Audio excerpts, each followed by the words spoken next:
BR frustration నాయకులారా, ముఖ్యమంత్రిని ఇష్టం వచ్చినట్లా మాట్లాడుతుంటే చూసుకుంటూ ఊరుకుంటారు అనుకుంటే ఇక మామూలుగా ఉండదు. మీ చర్మగీతం పాడాల్సినటువంటి అవసరము సమయం వచ్చిందనే అనుకోవాలి. ఇంతగానో ఫ్రస్ట్రేషన్ 2 నెలలకే తట్టుకోలేక చచ్చిపోతున్నారు.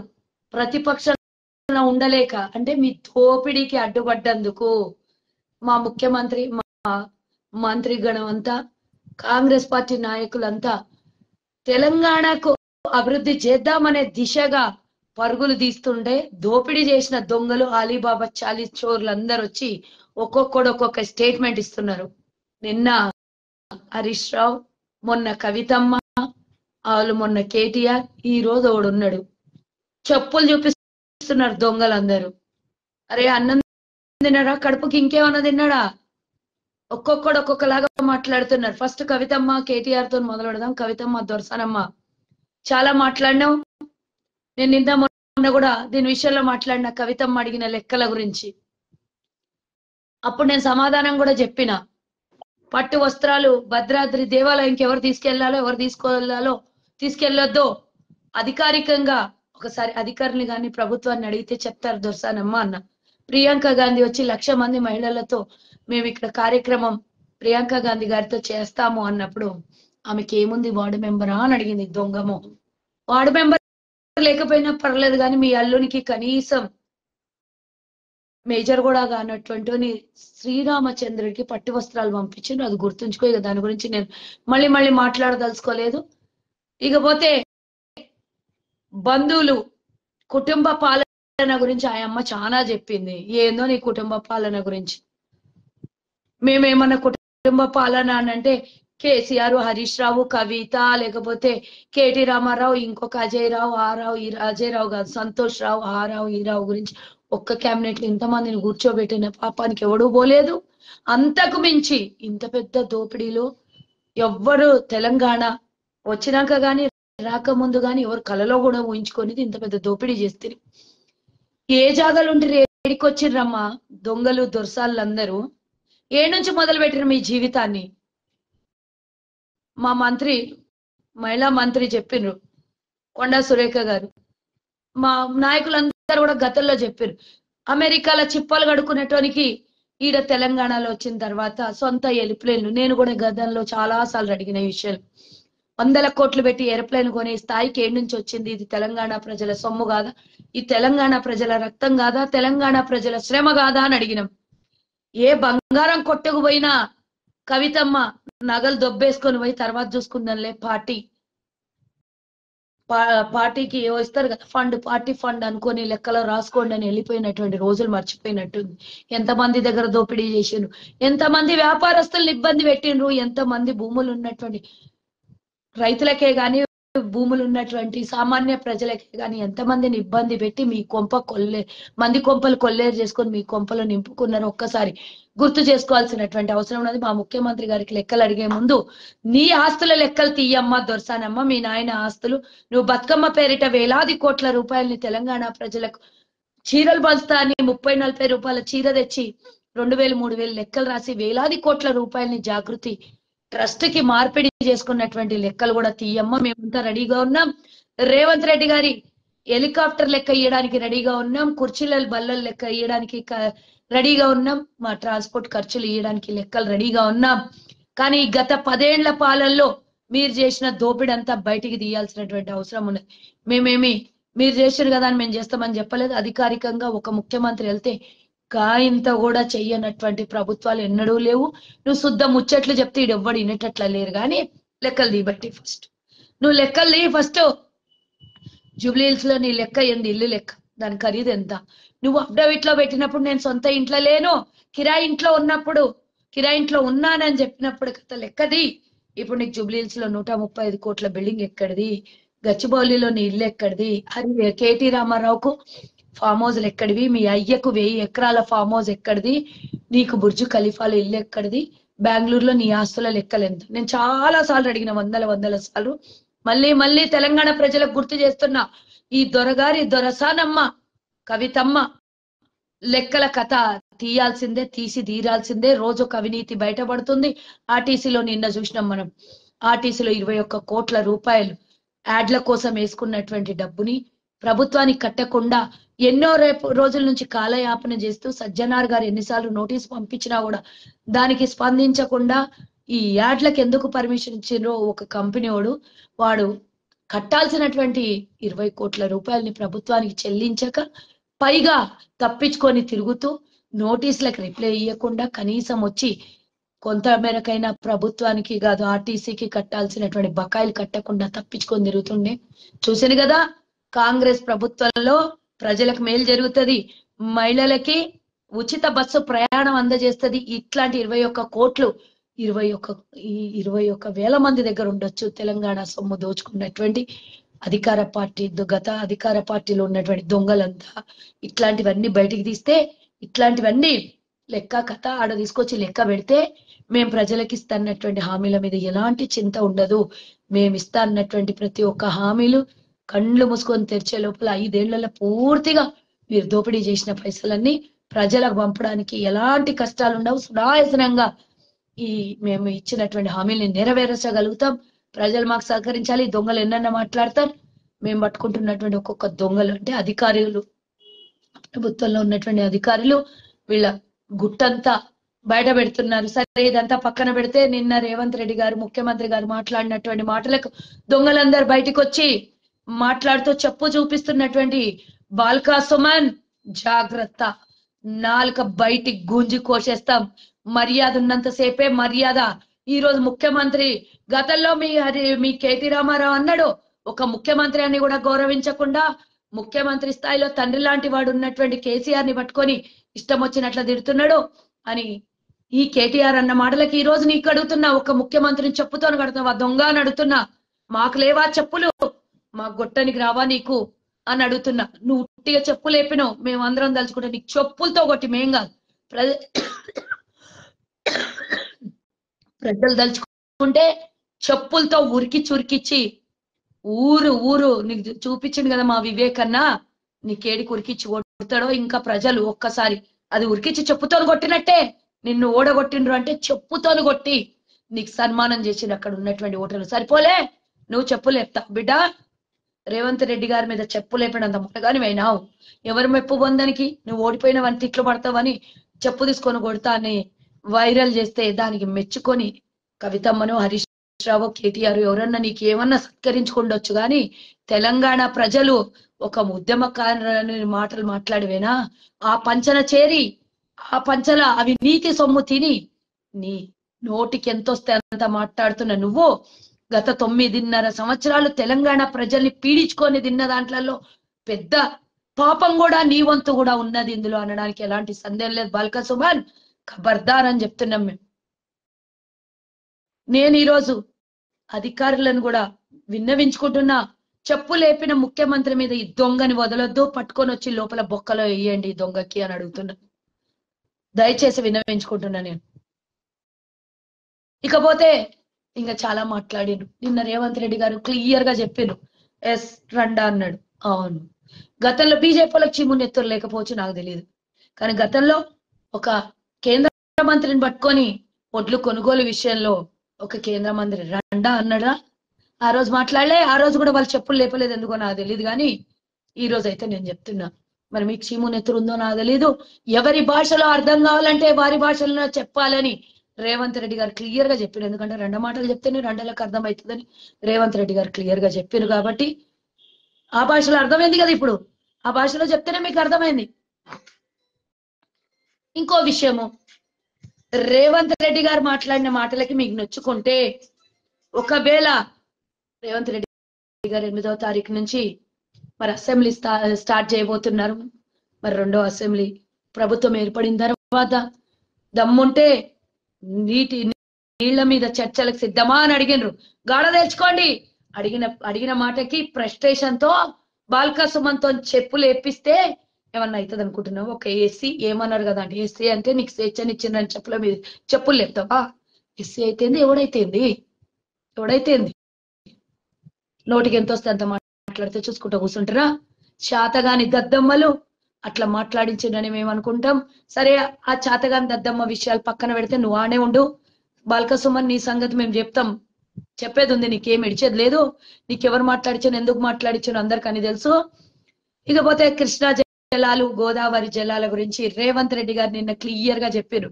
అరే దొంగల్లారా, దోచుకున్న దొంగల్లారా, జగన్మోహన్ రెడ్డి అసలు పూర్తి స్థాయిలో తెలంగాణలో ఉన్నటువంటి నాగార్జున సాగర్ ప్రాజెక్టు మీద ఎన్నికలకు 2 రోజుల ముందు, ఎన్నికలకు ఎగ్జాక్ట్లీగా 28వ తారీఖు రాత్రిన, 30 తారీఖు 29 నాడు రాత్రిన అనుకుంటా, 28, 29 నాడు రాత్రిన అమాంతంగా జగన్మోహన్ రెడ్డి పోలీసులందరూ ఎందుకు వచ్చి, అక్కడికి ఎందుకు వచ్చి నాగార్జున సాగర్ ప్రాజెక్ట్ ని ఎందుకో కైవసం చేసుకునే ప్రయత్నం చేసిండ్రు. ఎందుకు తెలంగాణ ముఖ్యమంత్రి స్పందించలేదు? ఆనాటి ఆపద్ధర్మ ముఖ్యమంత్రి ఎందుకు ఒక్క స్టేట్మెంట్ రిలీజ్ చేయకపోయింది? ఎందుకు? నీకు జగన్మోహన్ రెడ్డికి ఉన్నటువంటి అవినాభావన సంబంధమా ఈ సెంటిమెంట్ తో? ఆనాడు నాగార్జున సాగర్ ఎన్నికల్లో ఆంధ్ర తెలంగాణ సెంటిమెంట్ తో మళ్ళీ ఇంకేమన్నా చేద్దామని ప్రయత్నం చేసాం. కానీ కుక్క కాటుకు చెప్పు దెబ్బలాగా అక్కడ 60,000 మెజార్టీ కాంగ్రెస్ కు వచ్చింది. గతంలో ఎన్నడు రానంత మెజార్టీ. అంటే నువ్వు గొంతుకు దోకున్న గుంతలో నువ్వే పడ్డావు కేసీఆర్ అనడానికి నాగార్జున సాగర్ ఎన్నికనే నీకు కళ్ళకు కనబడ్డట్టు. గత చరిత్రలో చెప్తున్నా, గత చరిత్రలో రానటువంటి మెజార్టీ 62,000 అనుకుంటా సుమారుగా మెజార్టీ ఇచ్చినటువంటి నాగార్జున సాగర్ ప్రజలు ఒక్కసారి నీ గుడ్డి కళ్ళకి చూసుకో. ఇక రోజమ్మ కోడి కూర పులావులో తిని కేసీఆర్ రోజమ్మకు వరాలిచ్చి రాయలసీమ ప్రజలకు రతనాల సీమలాగా మారుస్తా అన్న మాట మర్చిపోయినరా? రండలంటే నొప్పి వచ్చింది.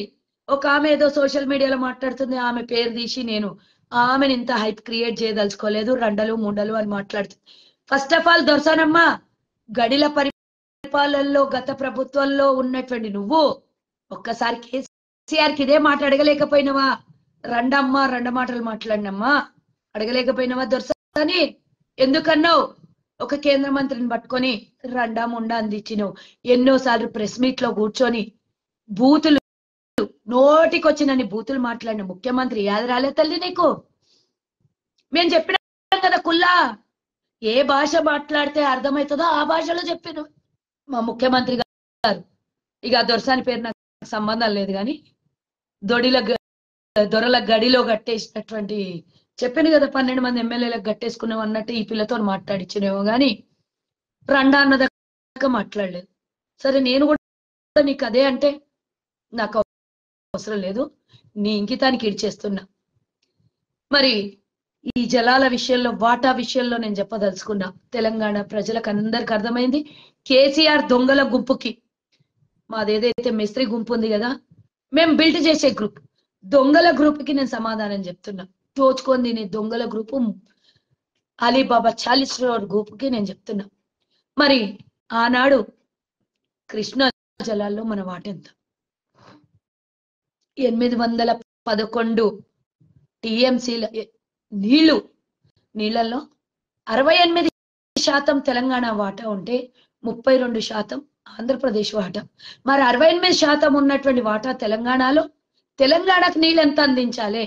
నువ్వు 511 టీఎంసీ నీళ్ళని ఆంధ్ర జగన్మోహన్ రెడ్డికి అప్పచెప్పి, మరి మిగతా 288 ఎంతనో టీఎంసీల నీళ్లు తెలంగాణకి ఇచ్చినావు.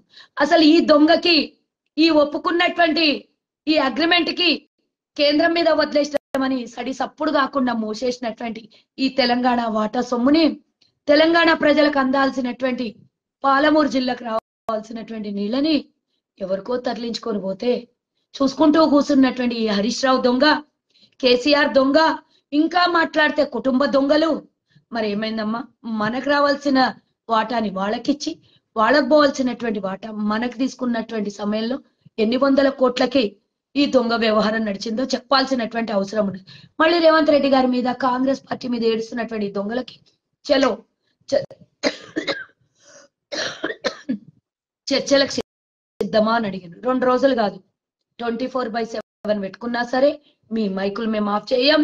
మీకు ఎన్ని గంటలు కావాలన్నా, ఎన్ని రోజులు కావాలన్నా నీళ్ల మీద చాయ్ పే చర్చలాగా నీళ్ల మీద చర్చకు మేము సిద్ధం. మీరు సిద్ధమా అని అడుగుతున్నాం. రండి, దమ్ముంటే గాడ అసెంబ్లీలో 8వ తారీఖు నుంచి మాట్లాడుకుందాం. మీకు దమ్ముంటే రండి. రేవంత్ రెడ్డి గారి లెక్కలతో పాటు, పూర్తి లెక్కలతో పాటు ఒక శ్వేతపత్రాన్ని రిలీజ్ చేస్తారు. దాని మీద మీకు క్వశ్చన్ అవర్ ఎంతసేపు కావాలంటే అంతసేపు ఇస్తాం. సమాధానం చెప్పండి. ఆనాడు ఉమ్మడి ఆంధ్రప్రదేశ్ ఉన్నప్పుడు 2004 నుంచి 14 వరకు జరిగినటువంటి విషయంలో ఈ బీఆర్ఎస్ దొంగ కేసీఆర్ కాంగ్రెస్ పార్టీలో కేంద్ర మంత్రి, ఈ హరీష్ రావు దొంగ తెలంగాణలో మంత్రి. మరి ఏం బీకిండ్రా మీరు? ఆనాడు అడ్డుపడి రాలే తెలంగాణ వాటా తరలించుకొని పక్క రాష్ట్రాలకు పోతుంటే అడగడానికి రాలే? ఆనాడు సొంత లాభాల కోసం, సొంత అభివృద్ధి కోసం, సొంత పదవుల కోసం పార్లమెంట్ లో ఒప్పుకొని వచ్చి ఆనాడు తెలంగాణకు దక్కాల్సిన వాటని ఆంధ్ర రాయలసీమ పోతే చూసుకుంటూ కూర్చున్నటువంటి మీరు ఉద్యమకారులు అంటే మేము నమ్మాలా? మీరు తెలంగాణ కోసం కొట్లాడినంటే మేము నమ్మాలా? కేవలం నీకు అధికార దాహం. ఒక ముఖ్యమంత్రి తెలంగాణలో రావాలి, ఇంకో ముఖ్యమంత్రి ఆంధ్రప్రదేశ్ లో పోవాలి, 2 రాష్ట్రాలు విడిపోవాలి. ఇదే ముఖ్య ధ్యేయం. తెలంగాణ ప్రజల అభివృద్ధి కాదు, తెలంగాణ నిరుద్యోగుల మీద ప్రేమ కాదు, తెలంగాణకు రావాల్సిన నీళ్ళ వాటా మీద మమకారమో లేదు. ఏదీ లేనటువంటి దొంగలు లక్షల కోట్ల తెలంగాణ ఆదాయాన్ని ఈ రోజు దుమిడీ చేసి దొంగతనం చేసినటువంటి వీరు కాంగ్రెస్ పార్టీ గురించి, మా ముఖ్యమంత్రి గురించి, మా మంత్రుల గురించి, మా ప్రభుత్వం గురించి మాట్లాడే దమ్ము మీకుందా? ఇంకా ఈ దొంగ హరీష్ రావు చాలా మాట్లాడిండు. నాకెంత మాట్లాడినా, వీళ్ళ గురించి ఎంత విమర్శించినా కూడా చీతూ అన్నట్టే ఉంది. కానీ వీళ్ళని ఎన్నిసార్లు విమర్శించినా సిగ్గు శరం లేదు వీళ్ళకి. విమర్శలు కాదు, వీళ్ళు అన్న మాటలకి మేము నిజమైన సమాధానాలు చెప్పి ఆధారాలతో సహా చూపిస్తున్న సిగ్గు శరలు మళ్ళీ అవే మాటలు. ఒకడేమో చెప్పుతోను కొడతా అంటాడు, ఒకడేమో పొట్టోడు అంటాడు. అసలు నువ్వెంతరా నేల భూమికి 3 అడుగులు కూడా లేనటువంటి జగదీశ్వర్ రెడ్డి రేవంత్ రెడ్డి గారి గురించి మాట్లాడుతావు, దొంగ అంటావు. మరి నువ్వేం చేసినావు? నువ్వు గ్లాస్ లో సోడా కలిపెట్టవు. నీకు ఈ రోజు 1000 కోట్ల ఆస్తులు ఎక్కడి నుంచి వచ్చినాయి చెప్పమ్మా? ఏడుండే నీ స్థాయి? ఈ రోజు నీ లెక్క పత్రాలు తీద్దాం, నీ బినామీల పేర్ల మీద ఉన్న ఆస్తుల వివరాలు తీద్దాం, బినామీల పేర్ల మీద నువ్వు దాచిపెట్టిన తెలంగాణ ప్రజల సొమ్ముని తీద్దాం. ఆనాడు లేనటువంటి ఐషో ఆరాం ఈ రోజు ఏడు నుంచి వచ్చింది దొంగ నీకు? గత 9.5 సంవత్సరాలలో నువ్వు కూడబెట్టింది ఎంత, దాచుకున్నది ఎంత? పోనీ రేవంత్ రెడ్డి గారి గురించి మాట్లాడినావు నువ్వు. రేవంత్ రెడ్డి గారు 17 ఏళ్ళు ప్రతిపక్షంలో ఉన్నాడు, కొట్లాడుతూనే ఉన్నాడు. సొంత కష్టంతో ఈ రోజు ప్రభుత్వాన్ని అధికారంలోకి పార్టీని అధికారంలోకి తెచ్చి ప్రభుత్వం ఏర్పాటు చేసి నువ్వేంద్ర గ్లాస్ లో సోడా కలిపెట్టవు నీ పొట్టనివి. రేవంత్ రెడ్డి గురించి మాట్లాడతావు. ఇక కవితకైతే ఎన్ని తిట్టినా తక్కనే ఉంది. ఇక ఒక్కొక్కడు నోటికి వచ్చినట్లు మాట్లాడతాడు. ఓడైతే పేరు తీయ నేను. రాత్రి 1 గంట వరకు దాగి ఏ పబ్బులలోనో బార్లలోనో వండేటోడు. అసలు లిక్కరు, ఈ గంజాయి, మత్తు పదార్థాలంటేనే ఆమడ దూరం ఉండి విసుక్కొని తిట్టి కోప్పడే మా ముఖ్యమంత్రి గారి గురించి ఓడు మాట్లాడతాడు. పొద్దుగాల 12 అయినా సోయి ఉండదు, రాత్రి 12 అయినా ఏ బార్లనో పడేసి వచ్చేటోడు రేవంత్ రెడ్డి గారి గురించి విమర్శిస్తాడు. నేను పేరు చెప్పదలుచుకోలేదు, వ్యక్తిగత విమర్శ కాబట్టి ఇది నేను పేరు దలుచుకోలేదు. వాళ్ళకైతే తెలుసు ఎవరికి తిరుగుతున్నానో అర్థమయ్యి ఉంటుంది. ఇక 1 కాదు 2 కాదు, వీళ్ళ గురించి చెప్పుకుంటూ పోతూ ఇంత పెద్దగా అవుతుంది. కానీ నా వీడియో చూసే వాళ్ళకి కూడా కోపం వస్తుంటది. ఇంతగానం ఇన్ని తిట్లు, ఇంత దోహం చేసినటువంటి వీళ్ళకి తిట్టుడు కాదు. ఒక్కసారి నువ్వు కూడా సుజాతమ్మ వాళ్ళ మీద చెప్పు చూపి అంటారు, కానీ నా ఇంకితం నేను మర్చిపోను. ఈ రోజు తెలంగాణ ప్రజలు చెప్పు చూపించిండ్రు మీకు ప్రతిపక్షంలో కూర్చోబెట్టండి. ఎందుకు? మీరు మమ్మల్ని మా జీవితాన్ని తాకట్టు పెట్టేసిండ్రు. ఈరోజు మా కాళ్ళకి చెప్పులు అరిగేటట్లా ప్రభుత్వం చుట్టూ తిప్పించుకున్నారు మా కష్టాలకి. కాబట్టి ఆ చెప్పులు అరిగిపోయినాయి, మేము ఓటు ద్వారా అరిగిపోయిన చెప్పులు చూపించినాం మీకు అని తెలంగాణ ప్రజలు మ్యాండేట్ ఇచ్చిండ్రు. మాకు అదే శ్రీరామ రక్ష ప్రజలు ఇచ్చినటువంటి ఇది ఒరిజినల్ జెన్యూన్ ప్రజల మ్యాండేట్. కాబట్టి మేము ప్రజల కోసం, అభివృద్ధి కోసం, ప్రజా పాలన, ప్రజల సేవ మాత్రమే చేస్తాం. ఈ దొంగలకి నాలాంటి వాళ్ళు సమాధానం సరిపోతారు. మా ముఖ్యమంత్రి లాంటి వాళ్ళు, మా మంత్రులు లాంటి వాళ్ళు సమాధానం చెప్పాల్సినటువంటి అవసరం లేదు. మళ్ళీ ఒకసారి కాంగ్రెస్ పార్టీ గురించి మాట్లాడితే లిక్కర్ రాణికి కూడా నేను సవాల్ ఇస్తున్నా. లిక్కర్ రాణికి కూడా నేను ఖబర్దార్ అని చెప్తున్నా. సోనియా గాంధీ, రాహుల్ గాంధీ, ప్రియాంక గాంధీ మా ఖర్గేతో పోల్చుకునేటంత స్థాయిని ఇది కాదు.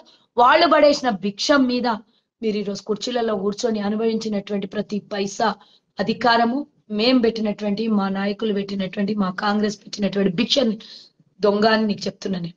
ఒకవేళ తెలంగాణ ఇయ్యకపోతే నీ కుటుంబం నాంపల్లి దర్గా దగ్గరనో లేకపోతే ఈసుబాబా దర్గా దగ్గరనో నలుగురు 4 ప్లేట్లు పట్టుకొని అడుక్కొని తింటుండే. మీ అన్న అమెరికా నుంచి తెలంగాణకు కూడా ఏరోప్లేన్ ఎక్కడ రాగనికి లేక ఆ ఎయిర్పోర్ట్లను ఏడన్నా అడుక్కొని తింటుండే. ఇది గుర్తుంచుకోండి. మళ్ళొకసారి నాలుక జారి ఎవడన్నా మా ప్రభుత్వం మీద విమర్శలు చేస్తే మేము అభివృద్ధి దిశగా అడుగులేస్తున్నాం, మేము ఇచ్చిన హామీల్ని నెరవేరుస్తున్నాం. 200 యూనిట్ల గురించి కరెంటు గురించి అడుగుతాడంటే హరీష్ రావు రా రేపు అసెంబ్లీకి, ఎమ్మెల్యేవే కదా. రేపు 500 రూపాయల గ్యాస్ గురించి అడుగుతాడంటారా, 400 పెన్షన్ గురించి అడుగుతాడంటారా, జాబ్ క్యాలెండర్ గురించి అడుగుతాడంటారా, మేము వేసినటువంటి 7,000 ఉద్యోగాల నర్సుల ఉద్యోగాల భర్తీ కోసం మాట్లాడతాడంట రా.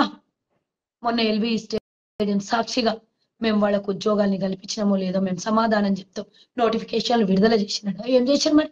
ఏం బిక్కిరు? 9.5 సంవత్సరాలు ఉంటే నర్సులకు ఉద్యోగాలు ఇవ్వలేదు. మేము 1,60,000 ఉద్యోగాలు వేసినాం. వీళ్ళు ప్రభుత్వంలో 10 ఏళ్లలో 10,000 ఉద్యోగాలు వేయలేదంటాం. అరే బడవల్లారా, సిగ్గు శరం ఉందా? ఒక్కొక్కసారి మా ఉద్యోగ నోటిఫికేషన్ విడుదలైనప్పుడల్లా 1,30,000, 1,50,000, 50,000 డిఎస్సి ఇట్లా పడినాయి ఉమ్మడి ఆంధ్రప్రదేశ్. మొత్తం 50,000కి 50,000 ఉమ్మడి ఆంధ్రప్రదేశ్. రాయలసీమ ఆంధ్రకి ఇయలే. 1,35,000 ఉద్యోగాలు రాయలసీమ ఆంధ్రకి తప్ప తెలంగాణకి ఇయలేదు అనుకుంటే నీ అవివేక, నీకు అన్నం తినే నోరు అయితే, ఆ రొచ్చు తినే నోరైతే ఇట్లా మాట్లాడుతావు, అన్నం తినే నోరైతే ఇట్లా మాట్లాడవని హరీష్ రావుకి హెచ్చరిస్తాను. 10,000 ఉద్యోగాలు తీ లెక్కల్ని. నేను ఏడికి పోయినా బయటికి సలాం పెడతారు. ఒక పోలీస్ కానిస్టేబుల్ అయినా ఈ రోజు ఎస్ఐ పోస్టులలో ఉన్న. మాకు రాజశేఖర్ రెడ్డి హయాంలో పెట్టిన భిక్ష ఇది, మా కాంగ్రెస్ హయాంలో పెట్టినటువంటి భిక్ష ఇది. మాకు ఉద్యోగాలు వచ్చినాయి, మేము ఉద్యోగాలు చేసుకుంటున్నాం. మాకు ఇచ్చినటువంటి మా స్థాయికి మా తాతకు దగ్గర ఇచ్చినటువంటి ఉద్యోగం మేము నిరుద్యోగులుగా మిగిలిపోకుండా ఆనాడు కాంగ్రెస్ వేసినటువంటి ఉద్యోగాలని అందరు సెల్యూట్ కొట్టి సలాం చేసేటటువంటి కొన్ని వేల మంది ఉద్యోగస్తులు, లక్షల మంది ఉన్నారు. సిగ్గు లేకుండా 1,65,000 ఉద్యోగాలు ఇచ్చినామంటావు 10 ఏళ్ల నుంచి. ప్రైవేట్ ఉద్యోగాలన్నీ నీ అబ్బాయి మీ మామయ్య వేసినాయని. ప్రతి ప్రభుత్వంలో ప్రైవేట్ ఉద్యోగాలు లక్షలు వస్తాయి. అవన్నీ నాయే అని అంటే ఇక పెట్టిన సంస్థలన్నీ ఇడికెళ్ళి దోచుకొని మీరు పెట్టినట్టే అవుతుంది. ఇక చెప్పకనే చెప్పారు మా సంస్థలవి, మా డబ్బే, మేమే పెట్టిన మా సంస్థలన్నీ, అందులో ఉద్యోగాలని మేము ఇచ్చినాయి అని అంటారు. ఇండైరెక్ట్ ఒప్పుకున్నట్టే. మర్యాద ఎంత ఉండాలో అంత ఉండండి. మేము శ్వేతపత్రం రిలీజ్ చేస్తాం 8వ తారీఖు. ఇంకా 2 రోజులు ఉన్నది, రండి. మేము 100 రోజులు అడిగినాం, మీరులాగా 10 రోజులు 10 సంవత్సరాలు మేము మూసుకొని కూర్చున్నామా? ఈ రోజు మీరు చేసిన అవినీతిని అంతా బయటికి తీస్తున్నాం. బక్కాసురులాగా మింగేసారు భూములని. ప్రతి డిపార్ట్మెంట్లలో 1,000 కోట్ల రూపాయలు స్కాములు చేశారు. అవన్నీ తీయొద్దు మేము లెక్కలు. ఆర్టీసీ ఉద్యోగస్తుల ప్రాణాలు తీసారు వాళ్ళకి రావాల్సిన బకాయిలు ఇవ్వకుండా. మీ బతుకుజాడు. మీరు కూడా రేవంత్ రెడ్డి గారి గురించి, కాంగ్రెస్ గురించి తెలంగాణ ప్రజలు ఈరోజు చీతు అని ముస్తున్నా కూడా ఇంకా మాట్లాడుతున్నారు అని అంటే 39 మంది చాలా పెద్ద ప్రతిపక్షం అంట. మా 39 మందిని ఎదుర్కొనే దమ్ముందా రేవంత్ రెడ్డి అని ఒకడు అడుగుతాడు. అరే సిగ్గులేని వాళ్ళారా, 103 మంది మేము ప్రతిపక్షంలో ఉండగా మేము 5 మంది అంటే 5 మంది ఎమ్మెల్యేలేం. మరి రేవంత్ రెడ్డి గారు అసెంబ్లీలో లేరు, కానీ 5 మందిని ఎదుర్కొని ఈ రోజు కాంగ్రెస్ పార్టీ 64 మంది ఎమ్మెల్యేలతో ప్రభుత్వాన్ని ఏర్పాటు చేసింది. 5 మంది ఎమ్మెల్యేలు గుర్తుంచుకో, 20కి 5 చేసిండ్రు. కానీ మేము ప్రతిపక్షంగా నిటారుగా నిలబడి కొట్లాడి ఈ రోజు తెలంగాణ ప్రజలు ఇచ్చినటువంటి ఆశీర్వాదంతో ప్రభుత్వం ఏర్పాటు చేసినాం. ప్రతిపక్షంలో ఉంటేనే నీకింత ధీమా ఉంది. మేము 5 మందితో ఉన్నప్పుడు నీ అయ్యను కొట్లాడినాం, నీ అయ్యను ఢీకొన్నాం. మాకు లేదా దమ్ము? 39 మంది ఇచ్చారు కదా. అప్పుడు 39 మందికి ఇంత సొల్లు గార్చుకుంటే 103 మందిని ఉన్నప్పుడు ఎదుర్కొన్నాం మేము 5 మందిని. అరే మూసుకొని కూర్చోండి. ఇక ఎక్క మాట్లాడితే ఇజ్జత్ పోతుంది. మీరు బయటికి వస్తే నిజంగానే ఆ బాల్క సుమన్కి మీకు అందరికి చెప్పులతోని ప్రజలు కొట్టగలరు. జాగ్రత్త. అసెంబ్లీ వరకన్నా జాగ్రత్తగా రండి. మధ్యలో ఎవడన్నా కొట్టినా కూడా కొట్టగలరు. మీకు మీ జాగ్రత్తలో మీరుండి అసెంబ్లీ దాకా రండి. ప్రశ్నలు ఎదురుగా 8వ తారీఖు.